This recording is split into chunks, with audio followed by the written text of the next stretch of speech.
네, 안녕하세요. 3월 26일 화요일 11시 밤 11시 46분 대학원 마치고 집에 들어와서 로마서 로마서 5번째인가요? 아마 그렇게 기억하는데요. 로마서의 너무 중요한 부분을 지나가는 거라서 제가 이 스피드를 멈출 수 없고, 그리고 무엇보다 이 강의 주된 목적이 저 자신에 대한 공부고, 저는 은혜 속에서 성경을 읽는 것이 삶에서 가장 큰 기쁨이에요. 사실 여러분, 제가 지금 3월 1일 이후로 쭉 이어진 1년의 스케줄이 보통 사람은 소화하기 힘든 내용입니다. 나쁘게 표현하면 성경에는 약간은 반은 미친 거예요. 완전히 미친 건 아닌데, 완전히 미칠 정도는 아니고, 저는 그것을 하나님이 원하신 걸로 보는데 제 노력이 부족하죠. 하나님에 대한 노력. 하지만 적어도 반은 미쳐 있는 거죠. 그래서 지금 이제 8절에서 사실 제가 지난 시간에 오늘 채플이 있었기 때문에 온전히 끝내지 못한 부분이 살짝 마음에 걸렸습니다. 근데 그거 떠나서요. 이렇게 다시 시작할 수 있어서 다행입니다. 제 기억에 8장 11절까지 한 걸로 알고 있어요. 로마서 7장과 이미 진행된 8장의 부분들, 여러분 지난 강의는요, 여러분 많이 들어보시고요. 부디 여러분 것으로 만들어서 여러분들도 제가 누리는 그리스도 예수로부터 받은 평안과 언젠가는 여러분의 손에 잡힐 천국을 여러분들도 저와 함께 소유하고 소지하여서 하나님의 자녀 되는 길에 이르렀으면 참 좋겠어요. 그 능력이 저에게 있지 않고 제가 전해준 로마서 강의에 있지 않아요. 하나님의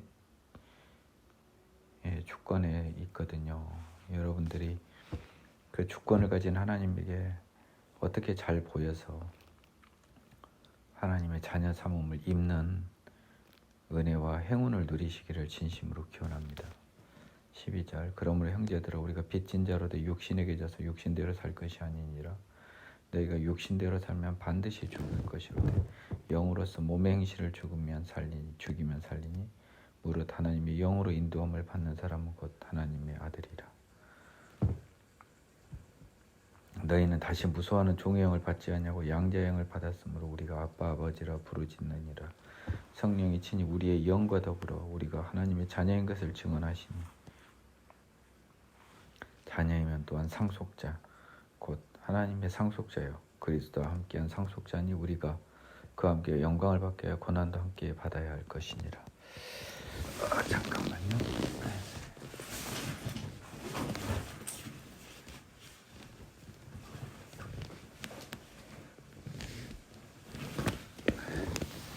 자, 이전 강의에서도 나왔지만요, 결국 생명의 성령의 법으로 우리가 들어온 거 아닙니까? 그래서 육신과 영이 지금 대립하는 구도로 가고 있어요. 그렇죠? 육신과 영. 육신은 죄, 사단. 영은 의, 하나님이요. 이제 육신과 영의 대결로 들어왔어요. 지난 강의 8장 초반부터요. 우리가 빚진 자로도 육신에게 져서 육신대로 살 것이 아니라 죄에게 빚져서 죄인으로 살 것이 아니라, 똑같이 번역할 수 변경시킬 수 있겠습니다. 우리가 육신대로 살면 반드시 죽을 것이다. 죄로 살면 반드시 죽을 것이다. 영으로서, 의로서 몸의 행실을 죽이면, 여기서 몸이, 육신이 몸으로 딱 죽였어요. 바뀌어졌죠. 육신의 행실을 죽이면 하루로 바꿔도 되잖아요. 몸의 행실을 죽이면. 무엇이냐면, 그래서 우리가 타고난 하나님께 받은 몸이 있지 않습니까? 이 받은 몸도 사실은 좀 왜곡이 돼 있는 우리 몸들이에요. 아니, 여러분 생각을 해보십시오. 하나님이 만든 우리 몸이 하나님을 모르게 된 게 이게 말이나 됩니까? 내 몸은 지금 하나님이 만들었는데 내 몸에서 뭔가 가장 중요한 게 빠져있는 내 몸이에요. 그게 바로 하나님의 영인 겁니다. 내 몸을 하나님이 만든 거 부인하지 않죠. 하나님이 아니면 누가 나를 만드셨겠습니까? 이 물건을. 근데 지금 죄의 몸이라서 우리 몸에 뭔가 지금 하나가 빠져 있는 거예요. 하나님을 알 수 있고 하나님을 사모하며 하나님의 말씀에 따라 살아야 되는 걸로 분명히 우리 설계도가 만들어졌을 텐데 거기서 뭐가 하나 지금 빠져가지고 그거 하나 빠져버리니까 우리 몸은 썩은 몸이 돼버리고 이 죽음의 별에 떨어져 있는 거죠. 예, 하나님의 영으로 인도함을 받는 사람은 하나님의 아들이라는요. 이것은 반대해서 그래야 훨씬 이 의미가 강하게 들어와요. 하나님의 영으로 인도함을 받지 못하는 사람은 하나님의 아들이 아니에요. 예, 아까 그 19절 후반부하고 똑같은 말 아닙니까? 그리스도만 하나님으로 바뀌었지. 그러니까 우리는요. 육신이 아니고 하나님의 영으로 인도함을 받아야 되는 거예요. 너희는 다시 무수하는 종의 영을 받지 아니하고. 그리고 아까 8장에서 이야기했지만 우리는요. 7장 후반부터 중후반부터 우리 몸의 주인인 두 존재, 두 영적 존재를 알아야 되는 거죠. 하나님과 사단. 그렇죠? 근데 여러분 몸의 주인인 사단을 하나님으로 바꾸는 것이 바로 회개를 통해 죄사함 받았을 때 이루어지는 거고, 그랬을 때 생명의 성령의 법이 지배를 하는 거잖아요. 주인이 바뀌었을 때. 그러니까 하나님의 영으로 인도함을 받는 사람, 하나님의 영으로 지배를 받는 사람, 뭐 똑같이 바꿀 수 있는 거 아닌가요? 그래서 죄를 짓지 아니하는 사람은 하나님의 아들입니다. 그래서 우리는 다시 무수하는 종의 영, 사단의 영입니다. 사단은요, 우리 주인인데 우리를 종처럼 취급했어요. 하지만요, 우리는 양자의 영을 받은 거예요. 하나님은 우리를 자녀로 취급해 주신 거예요. 예. 종의 영은 사단의 영, 양자의 영은 하나님의 영이죠. 하나님은요, 우리 영의 주인인데 양자로 취급해 주는 거죠, 우리를. 사단은요, 우리가 죄인일 때 우리 영의 주인이었어요, 그자가. 예, 우리를 종처럼 아주 가혹하게 부려먹은 악마 같은 존재였죠. 그래서 우리는요, 아빠, 아버지라고 부르짖는 겁니다. 사단한테는 죄의 몸일 때도 사단한테 아빠, 아버지는 아니었잖아요. 그분은 우리 가짜 하나님이었죠. 우리 주인님이었죠. 우리는 종이었죠. 성령이 친히 우리의 영과 더불어 우리가 하나님의 자녀인 것을 증언하시나니. 이 말의 의미를 여러분이 잘 알아야 돼요. 지금 여기는 장 이름이 뭐죠? 생명의 성령의 법이잖아요. 그러면 성령을요, 예, 성령이라고 우리의 영과 더불어서 하나님의 성령이 우리의 생명의 성령과 더불어서 우리가 하나님의 자녀인 걸 증언한다. 이 말은 뭔 말입니까? 예, 우리가 하나님의 영, 예수 그리스도의 우리가 하나님의 영, 예수 그리스도의 영, 생명의 성령을 가지고 있는 것을 성령이 우리가 증언해 준다는 거예요. 누구한테 증언해줘요? 하나님한테 증언하는 게 아니잖아요. 우리한테 증언을 해주시는 거예요. 하나님한테 증언해 준다고 할 수도 있고요. 근데 그 기본적인 뜻은 아마 문헌상 바울 선생님이 말씀하시는 것은 이 우리의 영과 더불어서요, 성령도 우리가 하나님의 자녀인 것을 증언한다는데 두 가지 의미입니다. 다 하나님께 대해서도 증언하고 우리한테도 증언해 주는 거예요. 예, 우리의 그 영과 성령이 사실상 하나가 되는 거죠. 하나님의 자녀로. 성령은 우리 부모 하나님의 영 아닙니까? 예, 그래서 우리는 하나님의 영으로 인도함을 받는 하나님의 아들이라고 이야기했잖아요. 예.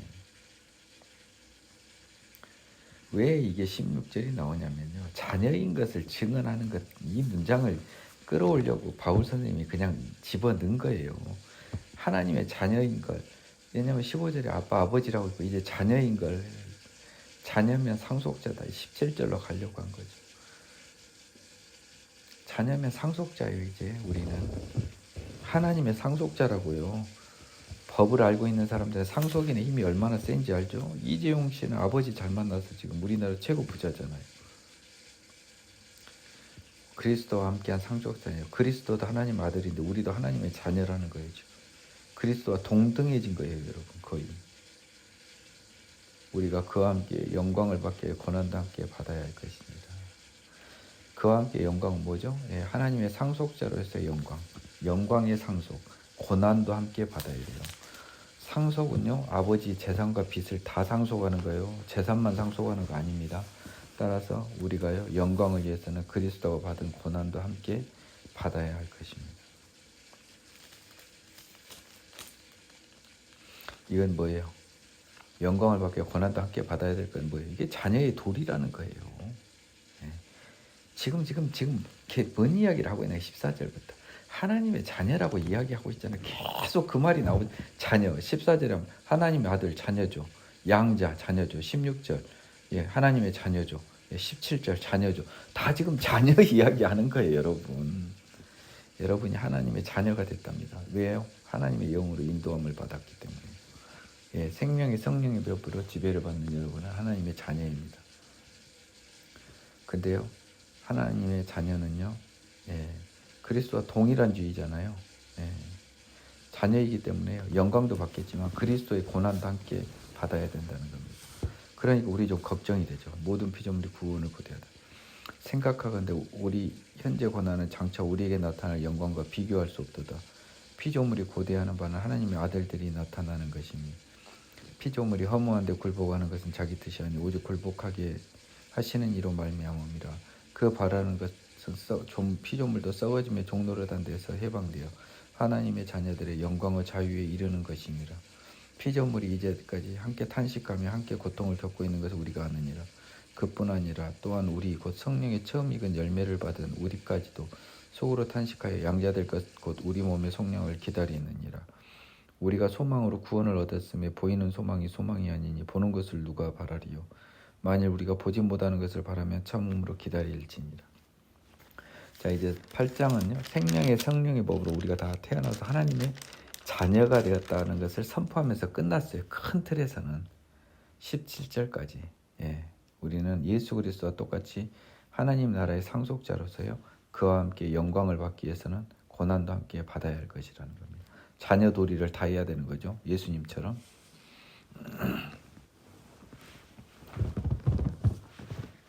자, 이제 고난도 받아야 될 것이라니까 걱정되잖아요. 근데 우리가 받을 고난은요, 우리가 현재 고난은요, 장차 현재는 이 세상에서의 고난으로 바꾸면 되겠습니다. 장차 우리에게 나타날, 죽은 후 우리에게 나타날 영광과 비교가 안 되죠. 피조물이 고대한 바는 하나님의 아들들이 나타나는 것입니다. 19절은 20절과 같이 연결해서 보겠습니다. 피조물이 허무한데 굴복하는 건 자기 뜻이 아니랍니다. 오직 굴복하게 하시는 것 이로 말미암은데요. 그도 피조물들도요, 썩어짐의 종로를 한 데서 해방되어 하나님 자녀들의 영광의 자유에 이르는 것입니다. 지금 자연세계가 여러분 온전한 자연세계라고 생각하시나요? 제가 이전 강의에서 얘기했지만 꽃이 왜 10일만 피어야 됩니까? 10일 이상 피우면 안 돼요? 초식동물 왜 잡혀 먹어야 돼요? 육식동물 왜 또 잡아 먹어야만 살 수 있죠? 왜 봄은 계속 안 되고 왜 더운 여름이 와야 되죠? 추운 겨울은 또 왜 오는데요? 이것을 다 여러분들은 질서라고 생각하죠. 자연 질서. 하지만 이 자연 질서는 왜곡이 되었다고 보는 것이 바울 선생님의 견해입니다. 하나님을 아는 바울 선생님은 그렇게 결론을 내릴 수밖에 없다는 거예요. 그래서 모든 피조물들도 이게 온전히 질서가 회복되기를 바라요. 그러려면은요, 하나님의 아들들이 나타나야 되는 거예요. 예, 새 하늘과 새 땅에서 하나님의 아들들이 나타나야 되는 겁니다. 이렇게 어이없는 질서에 굴복한 건 그애들 자기 뜻이 아니에요. 하나님이 이렇게 만들어 놓은 거예요. 얘들도 썩어짐의 종로라는 데서 해방돼서요, 하나님의 자녀들처럼요, 그 자유에 이르고 싶어요. 온전한 질서로 들어가고 싶다고요. 피조물들이 이제까지 다 함께 탄식하며 고통을 겪고 있대요. 우리와 함께. 우리는 사단의 몸, 죄의 몸 때문에 고통을 겪었잖아요. 하나님의 아들로 다시 태어나는 고통을 겪었잖아요. 죄의 몸에 있을 때 우리가 고통을 겪고 있었잖아요. 그래서 우리가 회개하여서 살려달라는 하나님의 외침에 따라 하나님의 은혜로 성령의 법으로 하나님의 자녀로 변경은 됐어요. 근데 아직 그것이요, 하나님의 자녀들의 모든 자녀들을 하나님이 다 취하지 못해서 새 하늘과 새 땅은 오지 않았잖아요. 그래서요, 이게 23절에 나온 겁니다. 그뿐 아니라 우리가 성령의 처음 익은 열매, 지금 제가 다 설명한 게 성령의 처음 익은 열매 설명한 거 아닌가요? 예, 죄의 몸에서 드디어 생명의 성령으로 다시 태어난 처음 인간들이 나왔어요. 예수 이후에. 이런 사람들이요, 예, 속으로 우리도 탄식하여 양자될 것 곧 우리 몸의 속량을 기다리는 거예요. 우리도 속으로 탄식하죠. 왜냐하면 이거 정확하게 보이네요. 뭐냐면요, 우리도 지금 성령의 처음 익은 열매를 받은 우리도 지금 어때요? 우리도 피조물이죠. 지금 썩어짐에 지금 종노릇한 데서 있는 세상이 있잖아요. 지구라는 곳에. 예. 그래서 우리가 원하는 건 뭐예요? 거기서 해방되어 하나님 자녀들의 영광의 자유, 즉 천국에서 신령한 부활을 원하는 거잖아요. 예. 그래서 양자될 것 곧 우리 몸의 속량은 천국에서 우리가 신령하게 부활되는 것을 말하는 거예요. 그러니까 저도 그러거든요. 사실 23절의 마음이에요.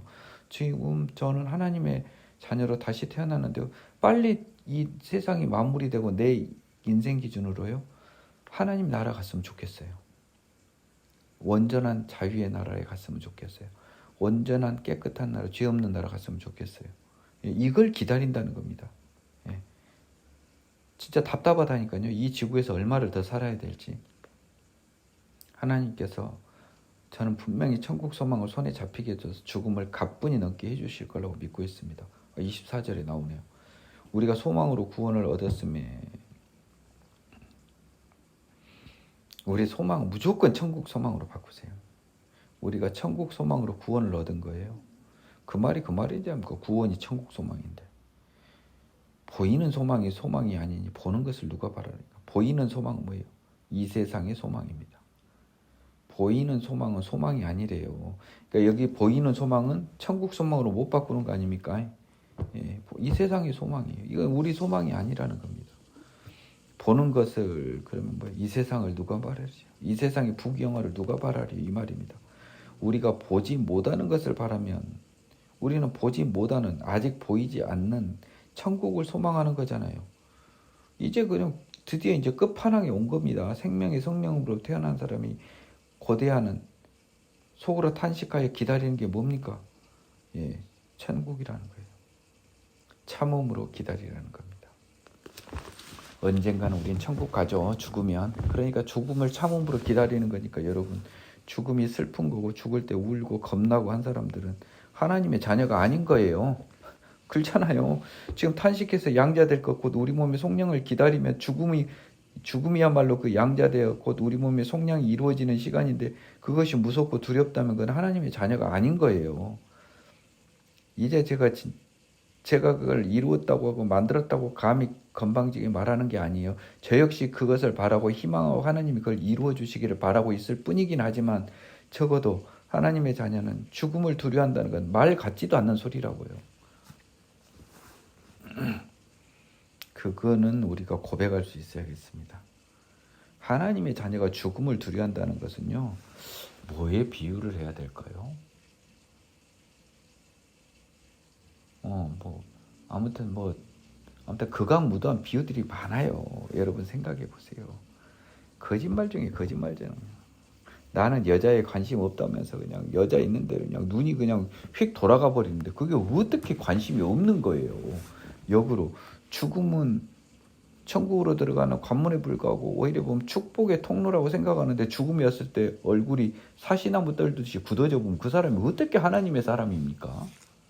그거는 죄의 종로로 사망의 종로로 하는 애 아닌가요? 여러분의 믿음은 죽음으로 판가름이 날 거예요.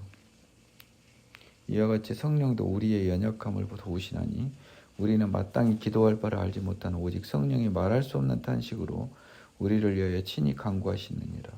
마음을 살피시는 이가 성령의 생각을 아시나니 이는 성령이 하나님의 뜻대로 성도를 위하여 간구하심이니라.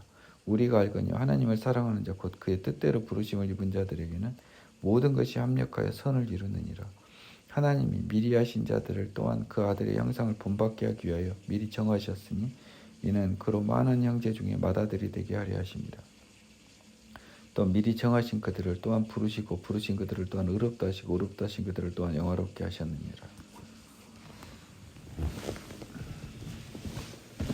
26절에 이와 같이라고 하는 딱 이 접속 부사가 나오면 좀 당황스러워요. 이게 뭐하고 연결되지? 지금 제가 좀 당황스럽거든요. 예. 근데 뭡니까? 우리가 보지 못하는 것을 바라는데도 참음으로 기다리는 것이 쉬워요, 안 쉬워요? 쉽지 않죠. 우리는 연약하잖아요. 그래서 성령도 우리의 연약함, 보지 못하는 것을 참음으로 기다리는 것이 쉽지 않아. 우리가 그 연약함을 도우신다는 거예요. 우리는 마땅히 기도할 바를 알지 못해요. 이 말은 무서운 말입니다. 우리가요, 하나님의 나라와 그 의를 구하는 기도를 우리 뜻대로 잘 못해요. 오직 성령이 말할 수 없는 탄식으로요, 우리를 위해서 간구하시는 거예요. 그 부분은. 이게 하나님의 자녀의 어떤 누리는 특권입니다. 성령님이라고 하는 분이 도와주고 있어요. 수호천사처럼 여러분 옆에서. 참, 그러니까 저는 그 생각을 했거든요. 이번에 풀 때도 강하게 이야기했지만, 이 그 믿음이 연약한 사람을요, 성령이 도우는데요, 기도까지 대신해 줘 버려요. 참 부럽지 않나요? 즉 믿음의 지혜가 떨어진 사람이라든지 조금 세상적 지혜가 떨어지는 믿음의 길을 가는 사람은 있잖아요. 네, 성령이 도와줘 버려요. 마음을 살피시는 이가 성령의 생각을 하시나니 이는 성령이 하나님의 뜻대로 성도를 위하여 간구하십니다. 하나님은요, 성령의 생각을 당연히 알 거 아닙니까? 예. 성령이 하나님 뜻대로의 성도를 위하여 간구하시기 때문에요, 그 성령의 마음을 다 알기 때문에 하나님의 성도가 조금 지혜가 부족하고 지식이 부족해도요, 하나님이요 그 마음을 다 알아요. 성령이 친히 간구하시니까요. 성령이 삼위일체 하나님의 성령이요, 성도를 위해서는요 수호천사가 돼버린다는 거예요. 지금 26절 27절은 그겁니다. 지금 믿음이 약하거나 지혜가 연약한 하나님의 자녀라 하더라도 성령님이 대신 그 일을 계속 만들어주는 거예요. 그러니까 이 28절이 이게 무서운 말입니다. 여러분 생각과 좀 달라요. 우리가 알거냐, 하나님을 사랑하는 자 곧 그의 뜻대로 부르심을 입은 자는요, 하나님이 부르신 자는 그도 하나님을 사랑하겠죠. 모든 것이 합력하여 선을 이룬다는 거예요. 이게 뭔 말이에요? 모든 것에는 뭐가 들어가요?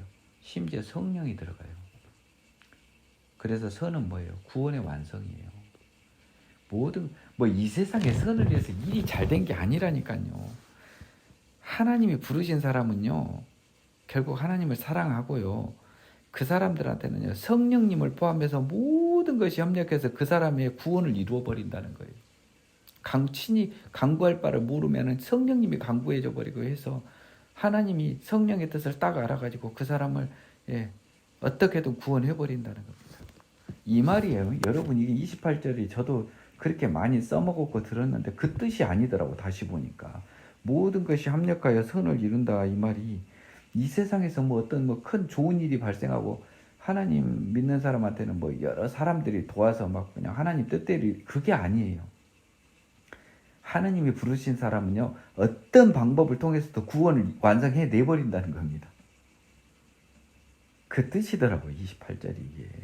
그러니까 28절도 세상 사람들이 잘못 해석하는 게 많아요.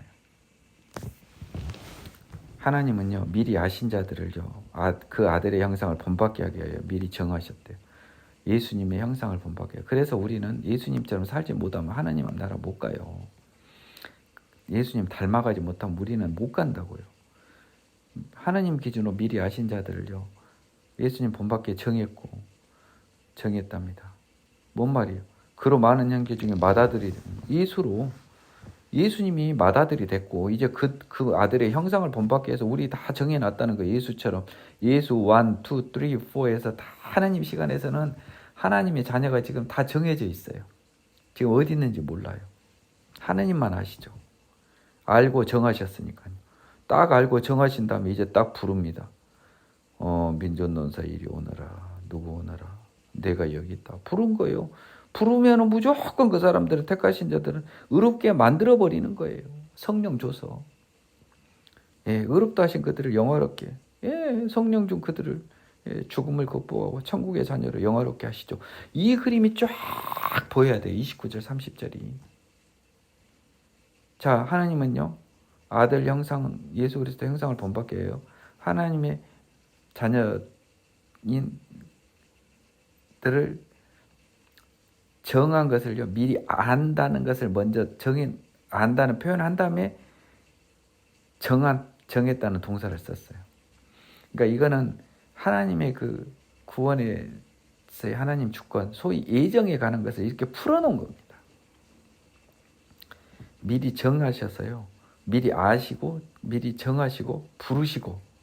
자, 우리는 알고 정한 것은 우리가 모르죠. 부를 때 알죠. 부를 때 다 아는데, 그 부른 것이 사실은 미리 아시고 정하신 결과 부른 거라는 거예요. 그 말은 뭐예요?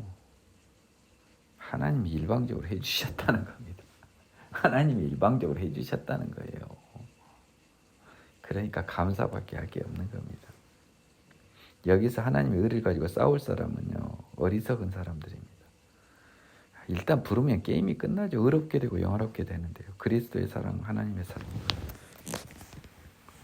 야, 왜 이렇게 시간이 많이 걸립니까? 로마서는. 그런데 로마서에는 시간을 아끼고 싶지 않아요. 그런즉 이 일에 대하여 우리가 무슨 말하리요? 만일 하나님이 우리를 위하시면 누가 우리를 대적하리요? 자기 아들을 아끼지 아니하시고 우리 모든 사람을 위하여 내주시니까 어찌 그 아들과 함께 모든 것을 우리에게 주시지 아니하겠느냐?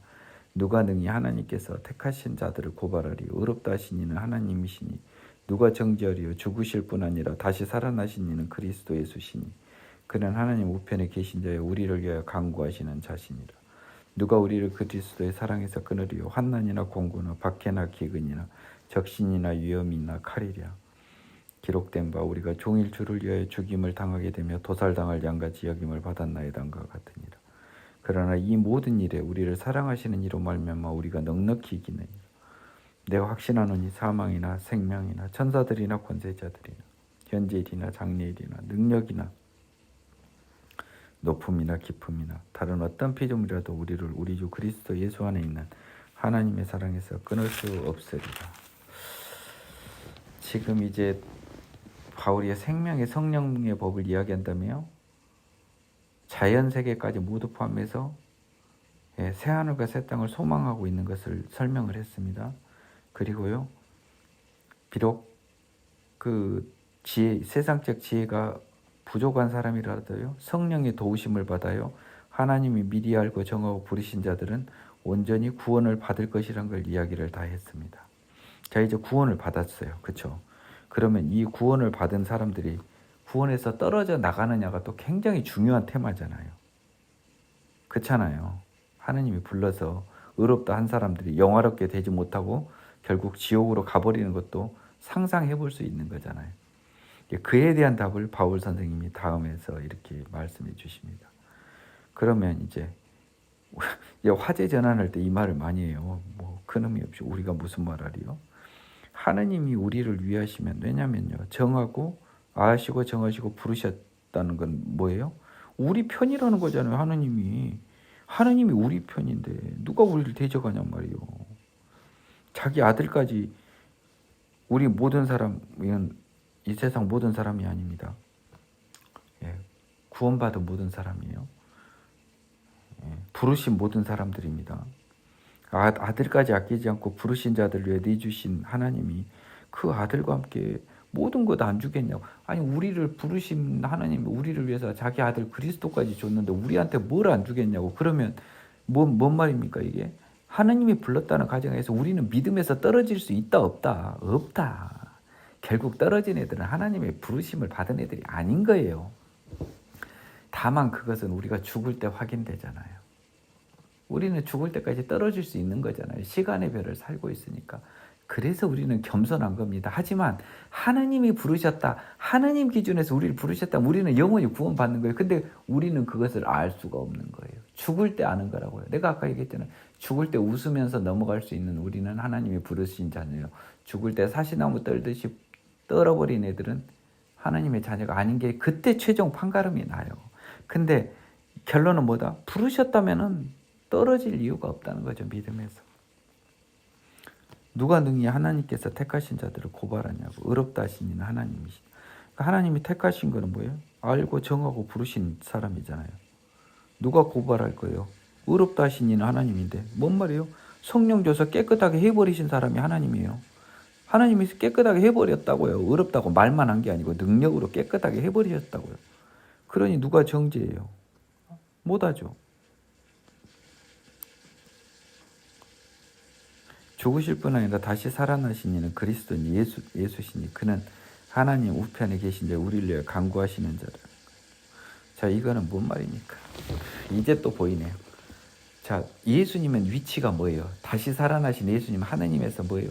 최종 심판자시잖아요. 근데요, 정죄는 심판자가 하시는 거잖아요. 근데요, 그분이 하나님 우편에서 우리를 부르심을 받아서 택함을 받아 우리를 주셔서 간구하시는 자인데 판사님이 우리 편이에요. 판사님이 우리 편. 예수님이. 누가 우리를 정죄해요. 판사님이 우리 편인데 말 같은 소리를 하라는 거예요. 누가 우리를 그리스도의 사랑에서 끊느냐. 그리스도의 사랑이 뭐예요? 여러분 뭡니까? 내가 물어볼게요. 믿음. 예, 생명의 성령. 죄사함 받아 새롭게 됨. 영원한 생명, 천국. 이제 뭐 마음대로 갖다 붙여도 돼요. 35절을. 우리의 믿음으로 이제 바꿀게요. 누가 우리를 그리스도의 사랑에서 끊겠냐고. 믿음에서. 이제 믿음이라는 말을 이제는요. 로마서 8장까지 온전히 넘어온 사람은 이제 믿음이라고 하는 게 이제 구체적으로 보여. 죄사함보다 새롭게 태어나심도 되고요. 천국을 소망할 수 있는 하나님의 자녀됨도 되고요. 자녀의 확신도 되고요. 뭐 여러 가지가 다 있어요. 예. 그리스도의 사랑도 맞죠. 우리를 위하여 의롭다 하기 위해서 십자가에서 죽으셨잖아요. 예, 그거요. 예, 우리 믿음을 위해서 죽으신 거잖아요. 예. 그러니까 누가 우리를 그리스도의 사랑, 즉 믿음에서 끊겠냐는 거죠. 환난, 공고, 박해, 기근, 적신. 적신은 불글적자의 몸신, 예, 벌거벗음입니다. 위험. 모든 나쁜 거 다 써놨죠. 힘든 거. 안 된다는 겁니다. 못 끊는다는 거예요. 우리가 종일 주를 위하여 죽임을 당하면 도살당할 양과 같이 여김을 받았으나 우리는 그냥 묵묵히 순종하며 따라가는 거죠.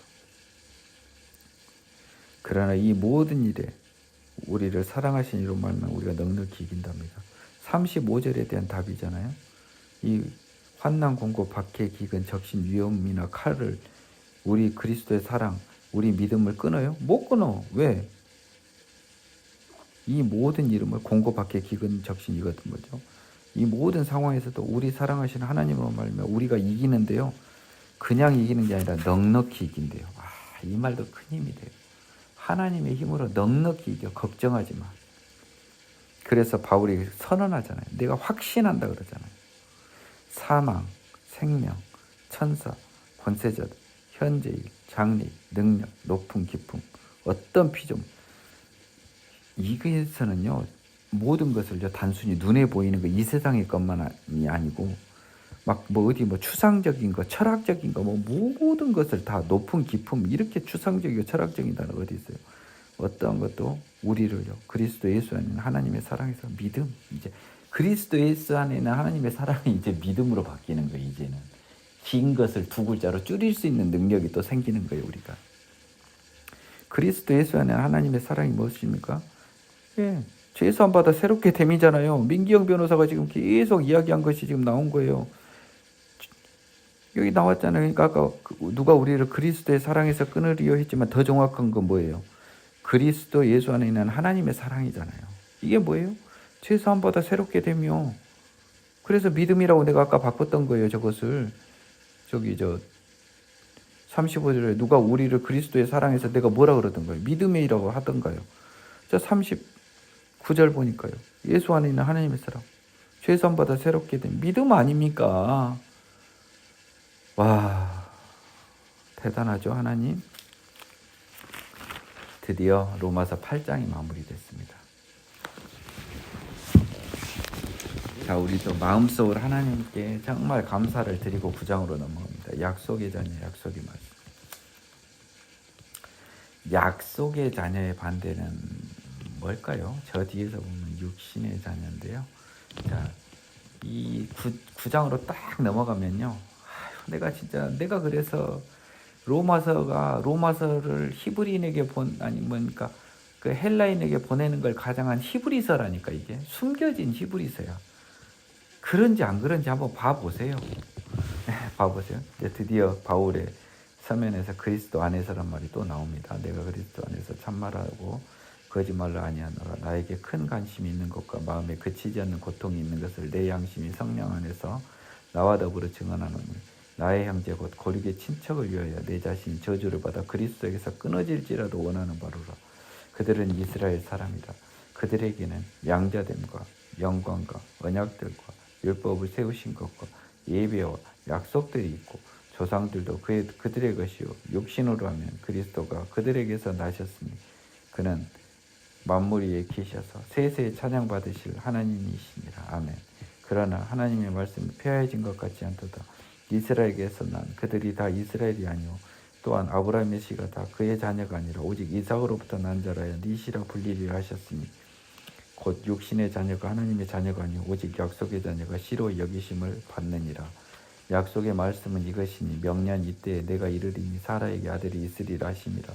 그뿐 아니라 리브가가 우리 조상 이삭 한 사람으로 말미암아 임신하였는데 그 자식들이 아직 나지도 아니하고 무슨 선이나 악을 행하지 아니한 때에 택하심을 따라되는 하나님의 뜻이 행위로 말미암지 않고 오직 부르시는 이로 말미암아 서게 하리 하사 리브가에게 이르되 큰 자가 어린 자를 삼키리라 하셨나니 기록된 바 내가 야곱은 사랑하고 에서는 미워하였다 하신과 같으니라.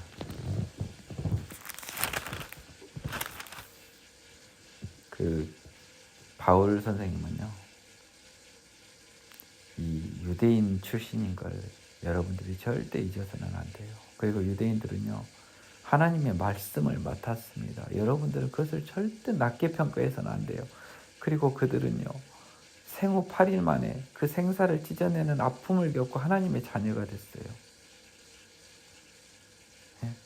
그런 사람들을 알고 여러분들이 유대인을 봐야 돼요. 자기에게 큰 근심과요 마음에 그치지 않는 고통이 있는 것이 내가 이제 양심 선언한다는 거 아닙니까? 나의 형제, 고륙의 친척, 이스라엘 민족, 유대인들 그들을 위하여 나 자신 바울은 저주를 받아 이 그리스도의 은혜와 사랑과 또 이 성령의 능력을 물붓듯 받은 내가 당장에 끊어져서 나 한 명 죽고 내 형제들 다 살아나서 예수 만나서 영원한 생명 얻는다면 바울은 기꺼이 자기가 그리스도에게서 끊어지지라도 원하는 바라라고 함으로써 이스라엘 형제들을 향한 자신의 그 사랑과 그들의 구원에 대한 소망이 진실임을 이렇게 고백하고 있는 거예요. 정말 진실인 게 느껴지지 않나요?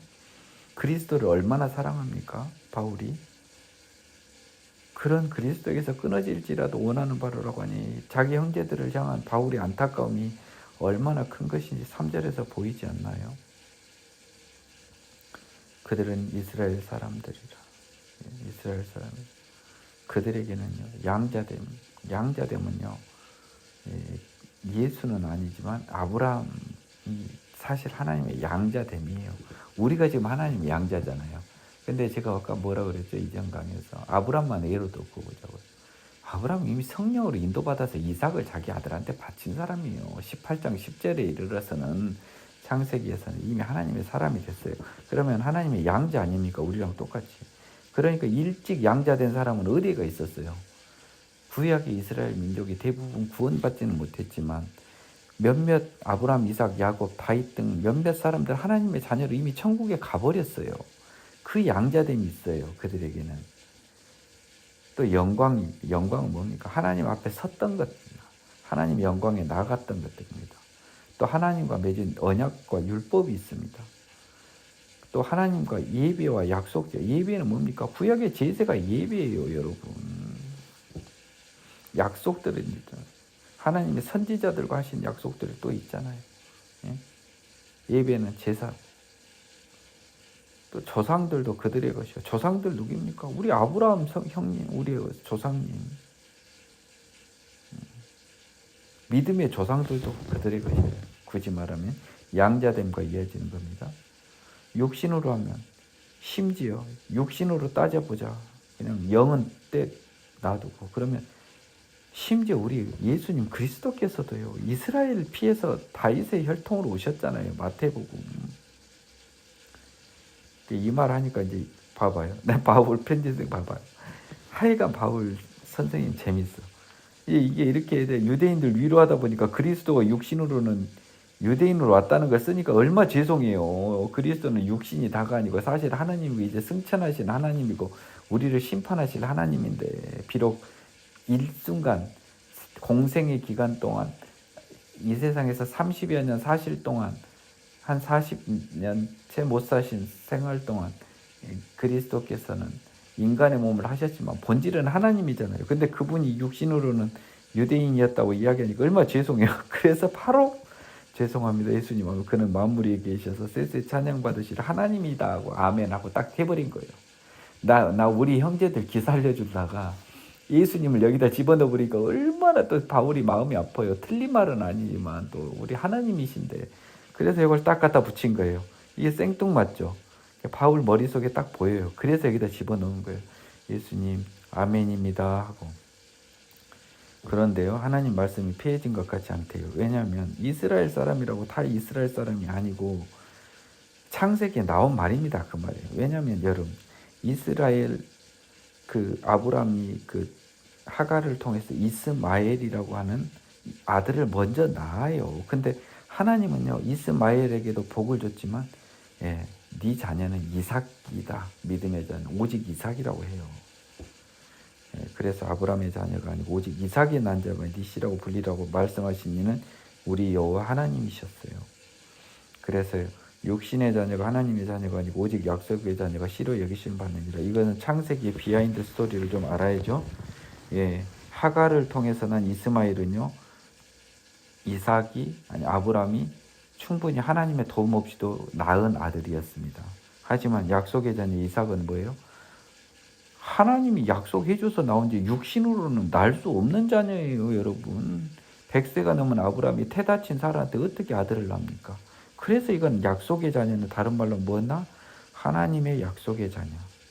하나님의 자녀. 성령, 하나님의 능력으로 탄생한 자녀. 예, 이 약속이 그냥 아니야. 하나님과의 약속이죠. 하나님의 과의 약속의 자녀가 씨로 여기심을 받는 것입니다. 그 하나님의 약속 말씀은 뭐였어요? 예, 명년 이때 사라의 아들이 있으리라. 그래서 여기까지는 뭘 이야기하고 있습니까? 이스라엘에 대해서 이제 구원을 이제 받아야 되는데 얘들이 지금 먼저 너희들은 이런 이 많은 다른 민족보다 하나님과의 관계가 있는 민족이다. 그런데 너희 민족 중에서도 있잖아. 약속의 자녀, 믿음의 자녀만이 이스라엘 자녀가 하나님 아브라함의 씨가 되는 거야. 그러니까 제발 너희가 단순히 이스라엘인이라고 하는 것을 가지고 자꾸 다 된 것처럼 생각하지 마. 율법과 할례를 가지고 너희가 다 모든 걸 가진 것처럼 생각하지 말라는 거예요. 지금 그 말을 하고 있는 것입니다. 또한 얘들을 되게 혼내는 또 하나의 방법이 있어요. 그뿐만 아니라요. 리브가가 말이죠. 이삭으로 말하면 임신을 했는데요. 아직 태 속에 있을 때요. 선악도 모를 때요. 택하심을 따라되는 하나님의 뜻이 행위로 말미암고 부르시는 이로 말미암아 서게 하려 하사 리브가에게 이르되 큰 자가 어린 자를 섬기리라 했어요. 야곱을 사랑하고 에서는 미워했죠. 이것은 뭡니까? 예, 모든 것은 하나님의 주권이라는 거예요. 모든 것은 하나님의 주권이다. 너희들 행동하고 상관이 없다. 그래 지금 보세요. 지금 11절에서 지금 그러니까 9절하고 10절이 시작될 때는 내용이 좀 바뀌어요.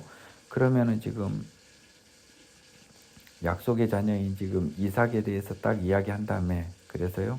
육신의 자녀가 아브라함의 후손이 아니고 약속의 자녀가 아브라함의 후손인데 그 약속은 어떤 원리로 되는 거냐는 거죠. 지금 10절에서 13절까지는 우리가 알 수 없는 하나님만의 나쁘게 표현하면 독단적인 원리예요. 우리하고 아무 상관없이 하나님이 다 정해버리는 거예요. 이거 참 어이없거든요. 그것을 설명하고 있어요. 14절부터.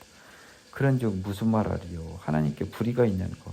불의가 있어 보여요. 지금 예수 입장에서는 억울하죠. 그럴 수 없대요. 왜 그런가 봅시다. 읽어보겠습니다. 모세에게 이르되 내가 긍휼히 여길 자를 긍휼히 여기고 불쌍히 여길 자를 불쌍히 여기라 하셨으니 그런즉 원하는 자로 말미암음도 아니요 다른 법질하는 자로 말미암음도 아니요 오직 긍휼히 여기신 하나님의 마음으로 말미암으니 성경이 바로에게 이르시되 내가 이 일을 위하여 너를 세웠으니 곧 너로 말미암아 내 능력을 보이고 내 이름이 온 땅에 전파되게 하려 함이라 하셨으니 그런즉 하나님께서 하고자 하시는 자를 긍휼히 여기시고 하고자 하시는 자를 완악하게 하시는다. 18절이 중요한 거예요. 약속의 자녀가 되는 원리는요, 하나님의 일방적인 거예요. 이전에도 말했잖아요. 아시고 정하시고 부르시는 건 하나님의 영역이에요. 바로는 뭔 죄가 있어요. 그냥 하나님의 도구가 돼버렸잖아요. 하나님의 능력을 위해서 얘는 희생양이 된 거예요. 나쁘게 표현하면. 하나님께서 하시고자 하는 자를 긍휼히 여기시고 이스라엘 민족을요. 하시고자 하는 바로를 완악하게 하는 거예요. 전부 하나님 마음이라는 겁니다. 하나님 주권이라는 겁니다. 그러면요, 지금 약속의 자녀, 약속의 말씀에서 하고 있는 내용은 뭡니까? 이스라엘 사람들한테 너희들은 원칙적으로는 굉장히 유리한 조건에서 출발했지만 너희 모든 사람이 하나님의 자녀가 아니고 오직 약속의 자녀, 믿음의 자녀만이 하나님의 자녀가 된 자녀이다. 그리고 그 약속의 자녀가 되는 것은 너희의 행위에 있지 않고 오직 하나님의 선택하심에 달려있다 라고 하는 겁니다. 그러면 유대인들은 또 따지겠죠. 유대인들은 또 따져요. 혹 네가 내게 말하기를 그러면 하나님이 어찌하여 허물하시느냐 누가 그 뜻을 대적하느냐 하리니 이 사람아 네가 누구이기에 감히 하나님께 반문하느냐 지음을 받은 물건이 지은 자에게 어찌 나를 이같이 만들었느냐 말하겠느냐 토기장이가 진흙 한 덩이로 하나는 귀 있을 그릇을 하나는 천 있을 그릇을 만들 권한이 없느냐 만일 하나님이 그의 진노를 보이고자 치고 그의 능력을 알게 하고자 하셔 멸하기로 준비된 진노의 그릇을 오래 참음으로 간용하시고 또한 영광을 받기로 예비하신 바 긍휼의 그릇에 대하여 그 영광의 풍성함을 알게 하고자 하셨을지라도 무슨 말을 하리요 이 그릇은 곧 우리 곧 유대인 중에서뿐만 아니라 이방인 중에서도 부르신 자 아니라 호세아의 글에도 이르기를 내가 내 백성이 아닌 자를 내 백성이라 사랑하지 아니한 자를 사랑한 자라 부르리라 너희는 내 백성이 아니라 한 그곳에서 그들이 살아계신 하나님의 아들이라 일컬음을 받으리라 함과 같으니라. 또 이사야가 이스라엘에 관하여 외치되 이스라엘 자손들의 수가 비록 바다의 모래 같을지라도 남은 자만 구원을 받으리니 주께서 땅 위에서 그 말씀을 이루시고 속히 시행하리라 하셨느니라. 또한 이사야가 말한 바 만일 만군의 주께서 우리에게 씨를 남겨두지 아니하셨더라면 우리가 소돔과 같이 되고 고모라와 같았으리로다 함과 같으니라. 그런즉 우리가 무슨 말을 하리요 의를 따르지 아니한 이방인들이 의를 얻었으니 곧 믿음에서 나누어 의의 법을 따라간 이스라엘은 율법에 이르지 못하였으니 어찌 그러하냐 이는 그들이 믿음을 의지 않고 행위를 의지함이라 부딪힐 돌에 부딪혔느니라. 보라 내가 걸림돌과 거치는 바위를 시온에 두노니 그를 믿는 자는 부끄러움을 당하지 아니하리라 함과 같으니라. 사실 10장에서 들어가야 전에 끝내긴 할 텐데 여기서 끝내면 좀 불완전하긴 한데 좀 안타깝네요. 장절의 구분에 있어서 좀 이어져야 하는데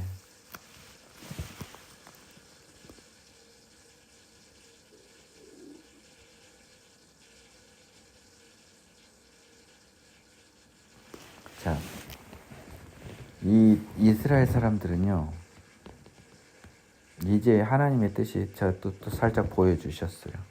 사실 제가 좀 이해가 안 됐던 게 리브가 야곱 이야기를 했거든요. 그리고 바로 이야기까지 했잖아요. 하나님의 주권이잖아요. 그러면 이스라엘인들은 뭘 하나 생각해야 되냐면요. 하고 많은 민족 중에 왜 하나님이 이스라엘 민족을 선택해 주셨냐는 거예요.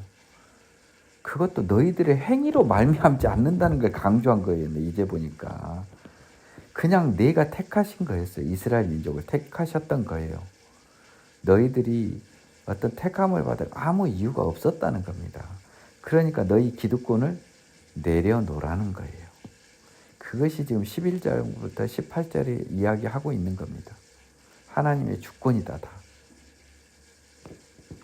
이러니까 이제 이스라엘 사람들은 말쟁이들이니까 하나님이 왜 어찌하여 이렇게 꾸짖어? 그분이 이렇게 만들어 버리고 저렇게 만들고 마음대로 해버리면 피조물들은 그분이 뭐라고 말할 수 없는 거 아니야? 그분이 이렇게 만들어 버리고 그분이 저렇게 만들어 버렸는데 그러면 좋게 만들어진 사람 그렇다 치고 나쁘게 만들어진 사람을 왜 하나님이 허물하고 이렇게 꾸짖고 책망하시고 심판하셔? 자기가 그렇게 만들어 놓고 우리 인간적인 생각이잖아요.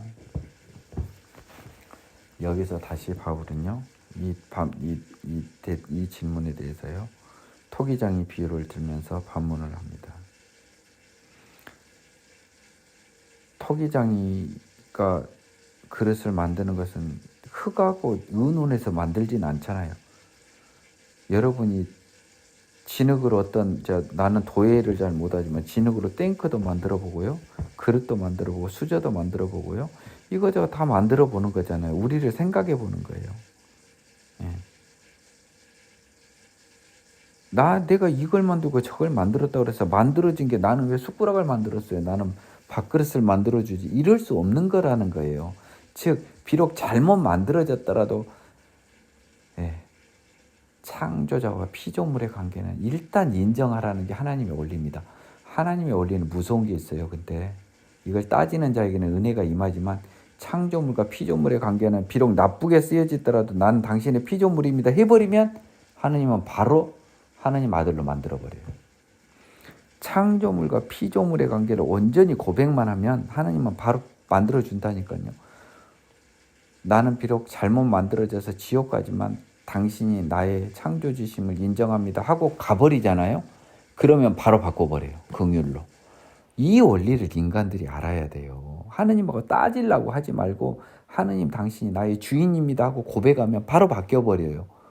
이것이 숨어 있어요. 나는 그 느낌 같아요. 나는 그 하나님의 속성을 좀 알 것 같아요. 네가 누구냐 반문하냐는 거예요. 하나님의 마음대로 만들 권한이 있는 거예요. 이걸 인정해줘 보라는 거예요. 거꾸로. 예? 하느님이 하시고 싶은 말이는 21절 보세요. 토기장이가 진흙 한 덩이로 하나는 귀 쓸 그릇을 하나님 천이 쓸 그릇을 만들 권한이 없느냐 여기에 대해서요. 천이 만들어진 그릇이 딱 그러는 거예요. 주여 맞사옵나이다. 주님은 당연히 그 권한이 있으시죠. 비록 저는 천하게 만들었죠. 지옥에 가지만 저는 하나님의 피조물입니다. 이래버리면요. 하나님이 바로 바꿔서 귀신들로 바꿔버려요. 하나님은 우리가 자신의 피조물인 걸 인정하는 것을 가장 크게 보는 거예요. 받을 만한 분만 받으십시오. 하나님이 진노를 보이시고 능력을 알게 하여 멸하기로 진노의 그릇을 오래 참음시로 관영하시고 냅둬버린다는 거예요. 나쁜 의미입니다. 그 진노를 보이시려고 능력을 알게 하자 멸하기로 준비해놓고요. 진노의 그릇을 오래 참음으로 냅둬버려. 언젠간 죽여버릴 거면서 이 세상에서 잘 살게 잘 먹고 살게 내비둔다는 거죠. 또한 영광 받기로 예비한 긍휼의 그릇에 대하여는 영광의 풍성함을 알게 하셨더라도 그래서 천국을 알게 하고 하느님을 알게 하면서 불러가지고 새 사람 만들어 주더라도 뭐라고 하는 거냐 이거죠. 이 그릇 풍성함을 알게 한 이 그릇은 우리니 곧 유대인 중에서 뿐만 아니라 이방인 중에서 부르신 자라는 거예요. 하나님이 선택한 자, 알고 정하고 부르신 자. 그래서 제가 봤을 때는요. 진흙 한 덩이로 귀 쓸 그릇을 천이 쓸 그릇을 만들 권한이 없는 자에 예 그렇습니다 하나님. 비록 제가 하나님으로부터 버림을 받았지만 그것도 하나님의 뜻이겠네요. 하나님 여하튼 당신은 나의 창조주십니다. 이래버리면요. 바로 23절로 돌변시켜줘 버린다니까 하나님. 그래서 호세아 그래서요. 내 백성 아닌 자를 사랑하라. 내 백성이라 사랑하지 아니한 자를 사랑한 자라 부르리라. 또 내 백성이 아니란 그것에서 살아계신 하나님의 아들이야 일컬음을 받으리라. 호세아는 선지자예요 여러분. 지금 바울이 이걸 왜 썼어요? 이스라엘 너희 민족의 선지자 호세아님이 이미 이걸 알고 있었다는 거예요. 또 이사야도 이스라엘 사람이고 선지자예요. 그분이 이스라엘에 관해서 자손들이 바다 모래 같을지라도 남은 자만 구원을 받는다 그랬어요. 만일에 씨를 안 남겨뒀으면 우리 다 소돔 고모라 같이 멸망했을 거라고 이야기했다는 거예요. 자, 이거는 이제 뭔 말이 됩니까? 네, 이방에도요, 예, 하나님이 긍휼의 그릇을 예비했다는 겁니다. 정하셨다는 거예요. 이방 사람 중에서도. 너희들 이스라엘에 대한 것은 변경이 된 거죠. 너희들이 선택된 것도 내 뜻이었고 이방인들을 부르는 것도 내 뜻인 거예요. 이제 이스라엘인들한테 하나님이 본인을 온전히 소개시켜 주시는 거죠. 너희들만의 하나님은 아님을 명백하게 선언하고 계시는 거예요. 모든 믿는 사람이 하나님임을 명백히 선언함으로써 이스라엘인들의 선민의식을 완전히 박살내 주는 거예요. 하나님께서요. 그래서 이 결론에 이른 겁니다. 지금 바울은 9절을 통해서 말은 자기 친척을 걱정해 주는 것처럼 써놨지만 시작은요. 끝은 뭐예요? 너희들의 선민의식을 제발 버려라. 시대가 바뀌었다. 하나님은 너희들을 지금 진노의 그릇으로 만들어 버릴 수도 있다는 거예요. 이스라엘 민족 자체를. 그런즉 우리가 무슨 말 하겠냐는 거죠. 의를 따르지 아니한 이방인들이 의를 얻었고 율법에 따른 의입니다. 이거는요. 예, 벌써 뒤에 나 믿음에 난 의죠. 그러니까 율법의 의를 따르지 않은 율법을 준수하여 의에 이르려는 그 무식한 방법을 육신의 몸으로 이룰 수 없는 그 방법을 따르지 아니한 이방인들은 의를 얻었는데 뭔 믿음? 예수 그리스도를 믿음으로 난 의. 생명의 성령의 법으로 의에 이뤘어요. 이방인 다가 아니겠죠. 이방인 중에서 믿는 자니까. 또 율법의 의의 법을 따라간 이스라엘은 율법에 이르지 못했잖아요. 그렇죠? 인간의 힘으로는 못한다고 지금 다 강히 반복합니다. 어찌 그러하냐는 거죠. 이는 그들이 믿음을 의지하지 않고 행위를 의지함이라. 이제 이걸 바꿨어요. 그죠? 그들이 하나님의 힘을 의지하지 않고 인간의 힘을 의지함이라. 이렇게 바꾸면 됩니다. 제가 아까 율법과 은혜에 대해서 이전 강의에서 분명히 설명했어요. 그 강의를 들으신 여러분들은 32절을 쉽게 저와 같이 바꿔 읽으실 수 있어요. 믿음을 의지하지 않고 하나님을 의지하지 않고 하나님의 힘을 의지하지 않고 행위를 육신을 의지했기 때문이다. 인간의 힘을 의지했기 때문이다. 결국 실패할 수밖에 없었다. 부딪힐 돌에 부딪혔다. 부딪힐 돌은 뭡니까? 율법이었던 거예요. 율법이었던 거예요. 율법에 부딪힐 수밖에 없어요. 인간의 힘으로는. 보라, 내가 걸림돌과 거치는 바위를 시온에 두느니 그를 믿는 자는 부끄러움을 당하지 않으니. 이제 이게 딱 보여버리네. 소름 확 돋네. 자, 뭡니까? 걸림돌과 거치는 바위는 뭐예요? 율법이요. 율법을 이스라엘인에게 두었어요. 근데요, 그를 믿는 자요, 예수를 믿는 자요, 믿음의 법을 의지하는 자, 믿음의 법을 의지하는 자, 하나님의 힘을 의지하는 자는 부끄러움을 당하지 않아요. 걸림돌과 거치는 바위는 율법이었습니다. 이제 보이네요. 오늘 또 하나님의 은혜 속에서 많이 공부했네요. 제가요. 여러분들은 뭐 알아서 하세요. 난 몰라요. 다음에 10장으로 찾아뵙겠습니다. 수고하셨습니다.